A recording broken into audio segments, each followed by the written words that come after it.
जय हिंद, वंदे मातरम। बहुत बहुत स्वागत है आपका टीम निशा पर।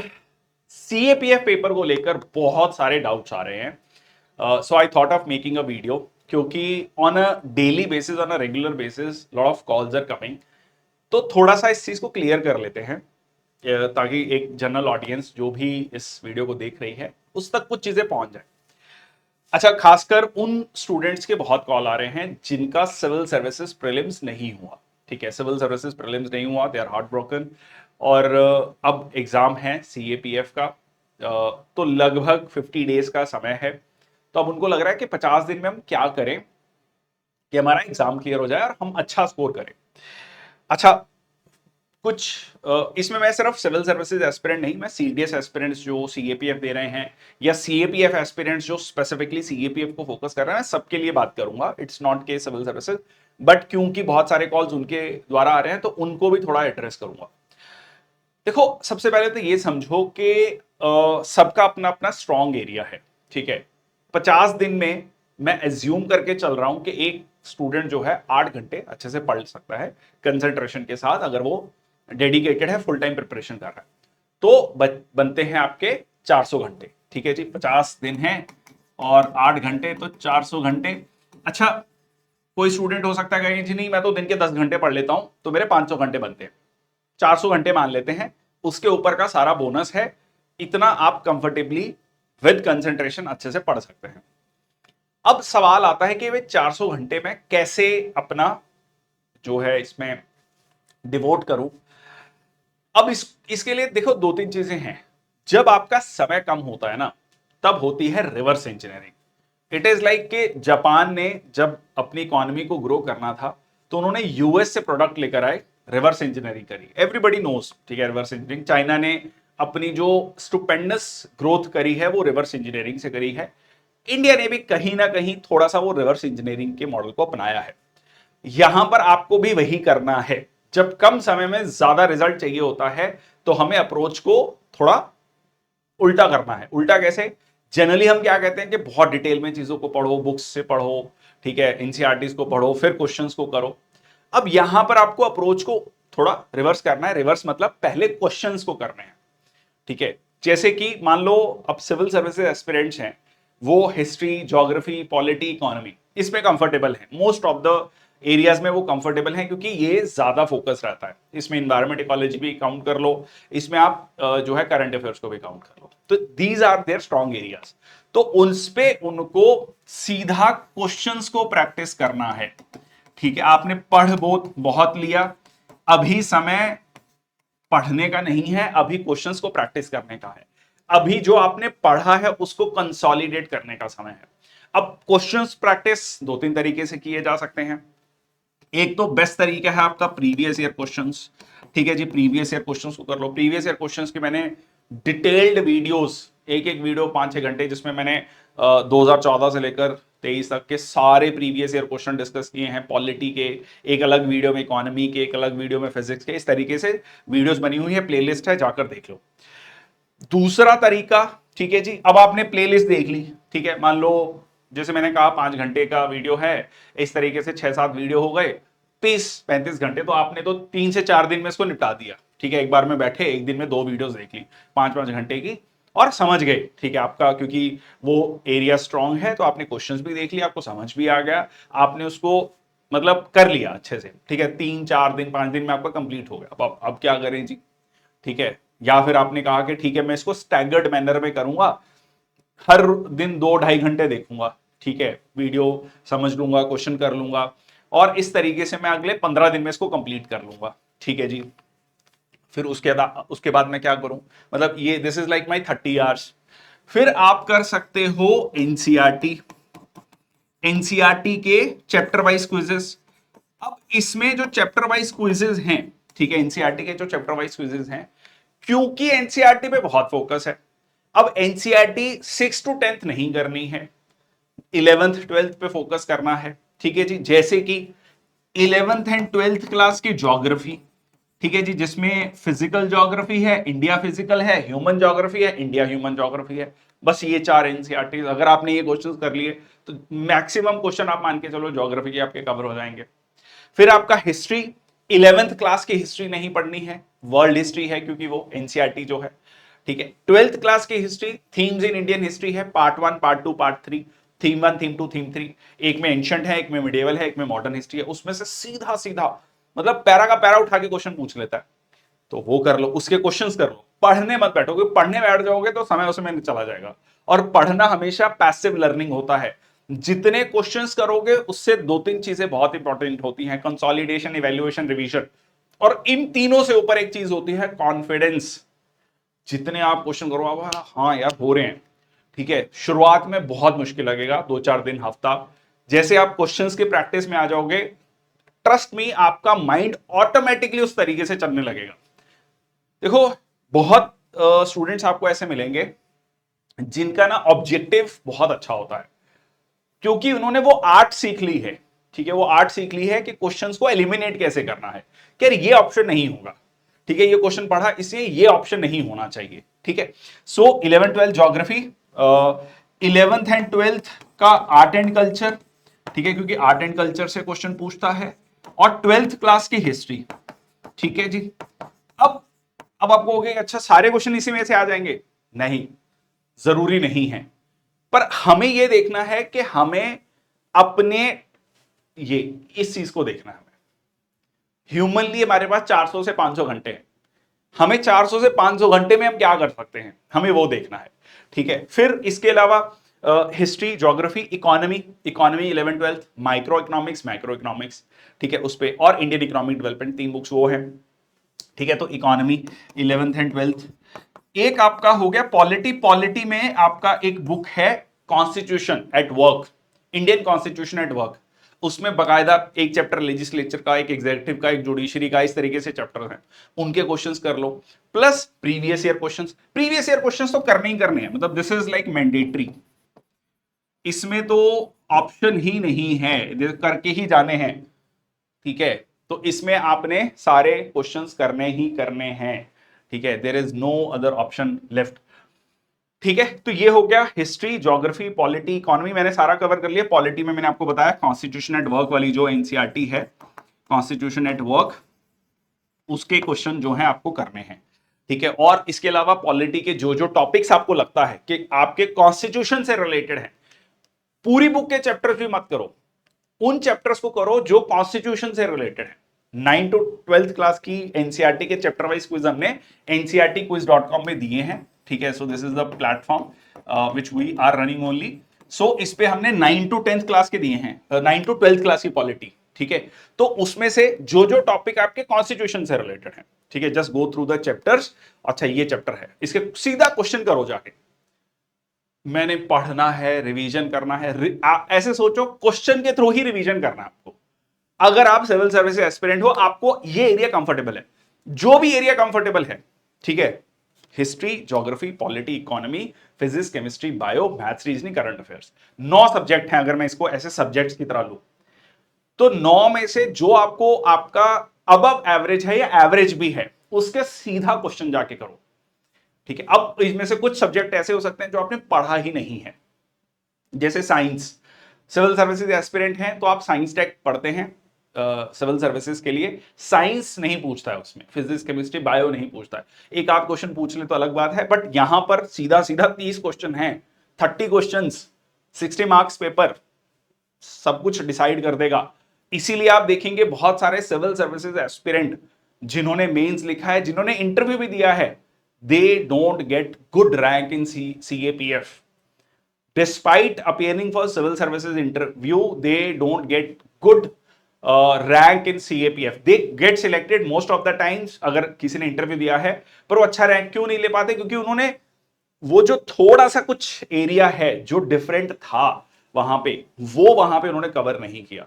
सो they go with the preparation of civil services, उनकी वो प्रिपरेशन अच्छी थी तो उसके अकॉर्डिंगली सिलेक्शन तो हो गया, पर they could have got very good rank, they could have got से 10 टॉप 10 टॉप 20 रैंक्स, वो नहीं मिला क्योंकि वो वाला जो पार्ट है उन्होंने मिस किया, ठीक है।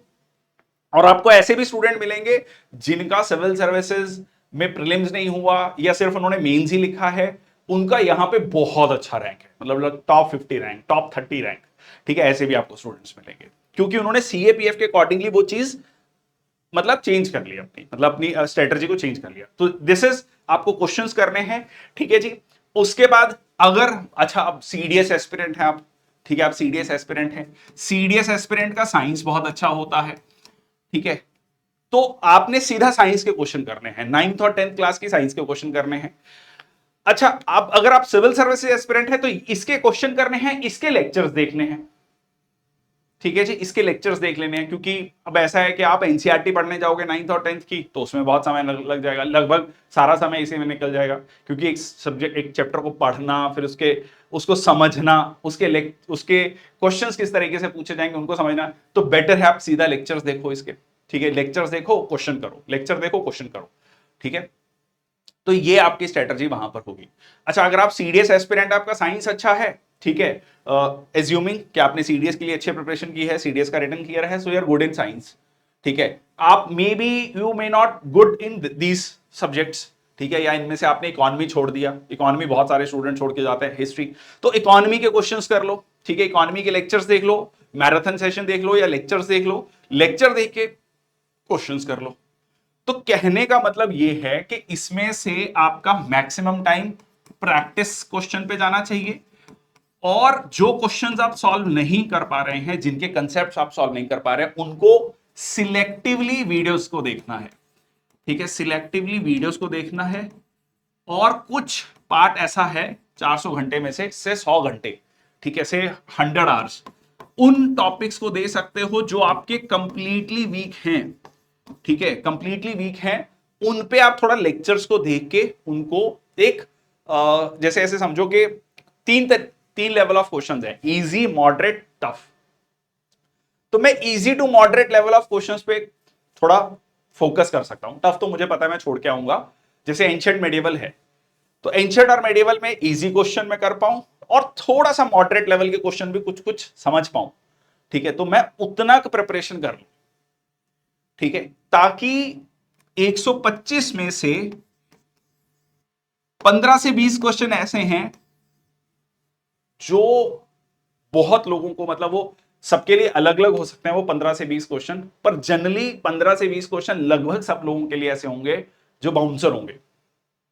आपकी कितनी भी तैयारी है, आपको देख के लगे अरे ये क्या है, या आपको आंसर नहीं पता उसका, उसको आपको पता है अटेम्प्ट करने का वो फायदा नहीं है, ये खामखा गलती होंगे, ठीक है, तो वो 15 क्वेश्चन आपको उस पर परेशान नहीं होना है, आपका आपका फोकस ही 110 क्वेश्चन है, ठीक है जी, 105 110 क्वेश्चन है, इसमें से मेरे को करने हैं ठीक 70 क्वेश्चन ठीक करने हैं, 65 70 क्वेश्चन ठीक करने हैं, 70 प्लस का ही टारगेट रखना है if you are from general category, depending upon किस कैटेगरी से आप बिलोंग करते हैं, तो उसमें 2 4 5 क्वेश्चंस का ऊपर नीचे हो सकता है, बट द आइडिया इज कि यहां पर आपको फोकस करना है, ठीक है। पेपर 1 इसीलिए मैं सही बता रहा हूं, आई हैव कंडक्टेड इंटरव्यूज, बहुत अच्छे स्टूडेंट जिनके I was expecting very good ranks, या एटलीस्ट मतलब उनके इंटरव्यू में आई एम वेरी होपफुल कि उनके इंटरव्यू में बहुत अच्छे नंबर होंगे सीएपीएफ में, but because of the marks in written,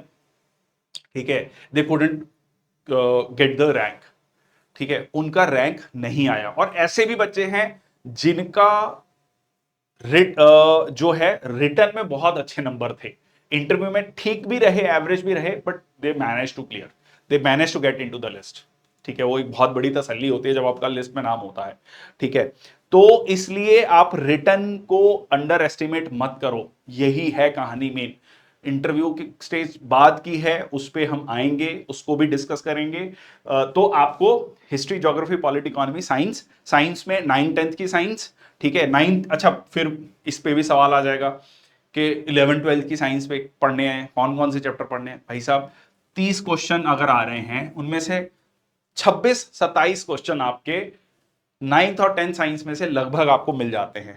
तो जब मेरे 26 क्वेश्चन वहां से आ गए, तो मैं 3 से 4 क्वेश्चन के लिए 11th 12th की साइंस क्यों पढ़ने जाऊंगा, क्यों अपना टाइम वेस्ट करूंगा, मैं 26 क्वेश्चन को कंसोलिडेट नहीं कर लूंगा, ठीक है। तो मेरा फोकस उस पर होना चाहिए या मेरा 4 क्वेश्चन पे फोकस होना चाहिए, ठीक है जी, बहुत सिंपल सा लॉजिक है। सारे क्वेश्चन इक्वल मार्क्स के हैं, तो मेरे को कोई अवार्ड तो मिल नहीं रहा वो 4 क्वेश्चन करके, मेरे को तो 26 क्वेश्चन करने हैं जी, ठीक है। तो ये आपको फोकस करना है, ठीक है। मैथ्स एंड रीजनिंग, मैं तो मैथ्स एंड रीजनिंग को लेकर बहुत वो रहता हूं कि भाई ये एक एरिया ऐसा है सीएपीएफ में जो आपको फुल मार्क्स दे सकता है। 20 क्वेश्चन है तो 20 के 20 ठीक कर सकते हो आप with decent level of practice. तो इस पार्ट को आपने ये मान के चलो कि रोज का 1 घंटा 1.5 घंटा देना है। ठीक है, इसके मैंने 2014 से लेकर 24 तक के प्रीवियस ईयर क्वेश्चन सारे डाल दिए हैं यूट्यूब पे। और पेड बैच में भी है, पेड बैच में तो और बहुत सारे लेक्चर्स हैं, बहुत डिटेल में कंसेप्ट्स को डिस्कस किया है, तो उनको जाकर जरूर देख लो। ठीक है, क्योंकि ये 20 क्वेश्चन नहीं है। अगर आप इसको कंपेयर कर रहे हो ना कि अच्छा ज्योग्राफी में भी 20 क्वेश्चन है या हिस्ट्री में भी 20 क्वेश्चन है, इसमें 20 है, उसके 20 क्वेश्चन में से हो सकता है आपको इफेक्टिवली 40 मार्क्स में से 18, 20, 22 मार्क्स मिले। यहां पर 40 में से 40 नंबर का स्कोप है। ठीक है, तो ये बहुत बड़ा जंप है। ठीक है, तो ये आपने फोकस करना है। सेकंड पेपर में जो सीडीएस वाली कह लीजिए एस्पिरेंट है, उनको बहुत डर लगता है। मैंने देखा कि उनको लगता है कि जी लिखना पड़ेगा, तो लिखना तो पड़ेगा। आपको यह समझना है कि आंसर राइटिंग में दो चीजें होती हैं, एक नॉलेज और एक स्किल्स। फौज में एक बड़ी सीधी सी बात थी, सीधी सी कहावत थी कि भाई स्विमिंग पे आप पीएचडी कर लो, पर स्विमिंग तभी आएगी जब आप पानी में कूदोगे। उससे पहले दुनिया भर का ज्ञान इकट्ठा कर लो, ऐसे एंगल होना चाहिए, ये एंगल होना चाहिए, ऐसे होना चाहिए, वो पानी में ही समझ आएगा।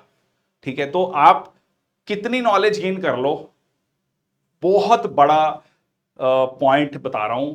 50 दिन में जिसने ये सोचा कि मैं आखिरी के 10 दिन में आंसर लिखूंगा, अभी तो मैं नॉलेज इकट्ठी कर रहा हूं, वो नॉलेज इकट्ठी करता रह जाएगा। हार्ड ट्रुथ है, हो सकता है बुरा लगे, पर कुछ चीजें बुरी लगनी भी चाहिए, मेरा मानना यह है, ताकि एग्जाम का रिजल्ट आने के बाद बुरा लगे, बेटर है कि अभी बुरा लग जाए। ठीक है, तो जो व्यक्ति 50 दिन में 2 आंसर भी लिख लेगा, 2 आंसर, 100 आंसर, देखो 100 आंसर से आपको कि अच्छा मेरा आंसर ठीक हो जाएगा, आपका ना कॉन्फिडेंस आ जाएगा। नॉलेज है आपको, आपने अगर ग्रेजुएशन करी है, ठीक ठाक से भी तैयारी करी है ना, आपके पास नॉलेज की कमी नहीं है। दुनिया में हम रोज किसी ना किसी चीज पे आर्गुमेंट करते हैं, काउंटर आर्गुमेंट करते हैं, ये होना चाहिए, ये होना चाहिए, हमारे पास दुनिया भर की चीजें हैं। सिंपली हमें लगता है कि हमें नहीं पता है, हमें पता है। उसको लिखना, अच्छा नॉलेज जो है वो आपकी, आप 50 दिन में जैसे जैसे पढ़ाई कर रहोगे तो और नॉलेज इकट्ठी करते जाओगे।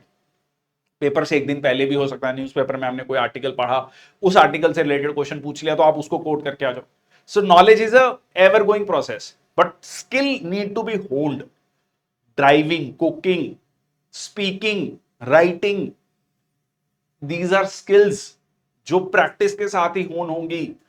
ठीक है, एक कोई हवाई जहाज चलाता है तो उसमें हम आते हैं कि इसकी इतने आवर्स ऑफ फ्लाइंग है, तो या इसको इतने साल हो गए, इस डॉक्टर की प्रैक्टिस 20 साल की है, 30 साल से प्रैक्टिस कर रहा है डॉक्टर, ये वकील बहुत सीनियर एडवोकेट है ना। तो प्रैक्टिस, उसका कोई भी आपका ऑल्टरनेटिव नहीं है। ठीक है, अगर आप नॉलेज गेन कर रहे हो और उसी को गेन करते जा रहे हो और लिख नहीं रहे हो, मेरे से आप लिखवा लो। ठीक है, ये मैं यूट्यूब पे कैमरे के सामने बोल रहा हूं, अच्छे मार्क्स नहीं आएंगे।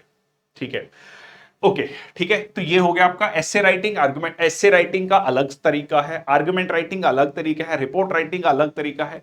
इसको लेकर मैंने वीडियो बनाई है, यूट्यूब पे आप जाकर देख सकते हैं। आपको यूट्यूब पे मिल जाएंगी ये वीडियो, मैं डाल दूंगा ये वीडियोस। आर्गुमेंट राइटिंग कैसे लिखना है वो कैसे अलग है, रिपोर्ट राइटिंग कैसे लिखना है, उसका फॉर्मेट क्या है, उसके स्टेप्स क्या है, सारी चीजें उसमें डिस्कस की है। ठीक है, और इसके अलावा मॉक टेस्ट कर लो।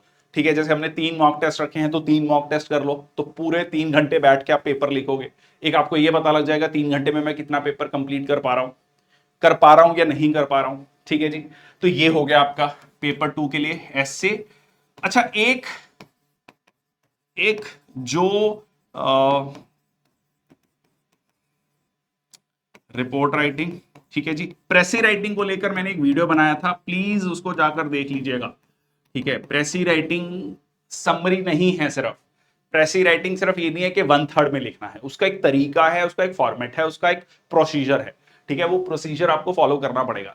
एक जो चीज जो बहुत मिस होती है वो है ग्रामर। 25 नंबर की ग्रामर, इसमें से 25 में से आप 25 स्कोर कर सकते हो with decent level of practice. Again lectures available हैं इसके, आप जाकर देख लीजिए उसको। अब कुछ बच्चे ये भी पूछ रहे हैं कि हम इसको देखें या ना देखें, मेरा ये कहना है कि जरूर देख लो।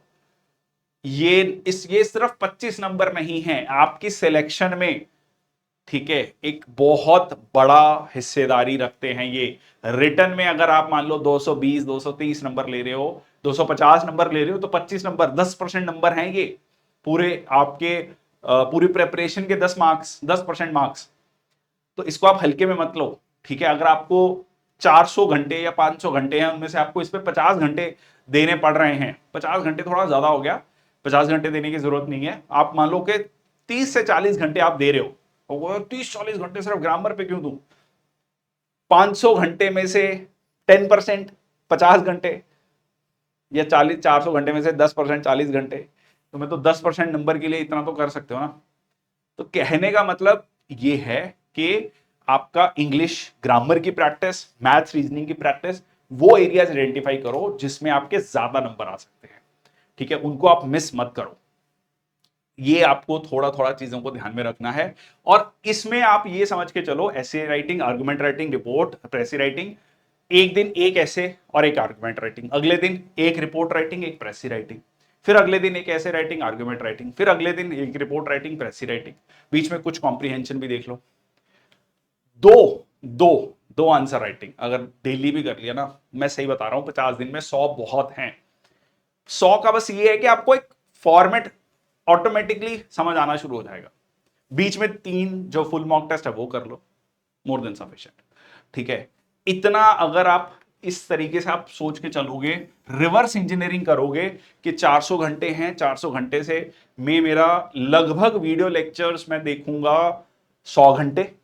अब वो 100 घंटे वीडियो लेक्चर मेरे कुछ साइंस के हो सकते हैं, मेरे कुछ ग्रामर के हो सकते हैं, या जो मेरा एरिया वीक है वो हो सकते हैं। बाकी जो मेरा 300 घंटे हैं, 250 से 300 घंटे, वो मैं प्रैक्टिस करूंगा। और इसका आपको रिजल्ट ना मिला तो मैं भी यही हूं, आप मेरे को आगे कह सकते हैं कि मैंने इतने घंटे प्रैक्टिस करी थी, नहीं हुआ, ठीक है। तो ये पॉसिबिलिटी नहीं है। अब मैं बता रहा हूं, इसको कहने में कई बार इस वीडियो में बोल चुका हूं कि प्रैक्टिस प्रैक्टिस, फिर भी उसके बाद भी कुछ लोगों का ये डाउट रहेगा कि अभी मेरी तैयारी नहीं है, अभी मैं पूरी तरीके से तैयार नहीं हूं, जब मेरी तैयारी फुल हो जाएगी तब मैं करूंगा प्रैक्टिस। सॉरी टू से, वो टाइम नहीं आता है, कंपटीशन बहुत इंटेंस है। लगभग 2-2.5% बच्चों का रिटर्न क्लियर होता है। तो समझ के चल लो आप कि जितने बच्चे जा रहे हैं पेपर देने, तो उनमें से 2-2.5% का है। तो आपको अगर करना है क्लियर तो आपको प्रैक्टिस करनी पड़ेगी, ठीक है। और उसका मैंने आपको तरीका भी बता दिया कि कैसे आपको सोच के चलना है, कैसे आपको पूरे सिलेबस को डिवाइड करना है, कैसे आपको किन किन चीजों पे कितना कितना फोकस करना है।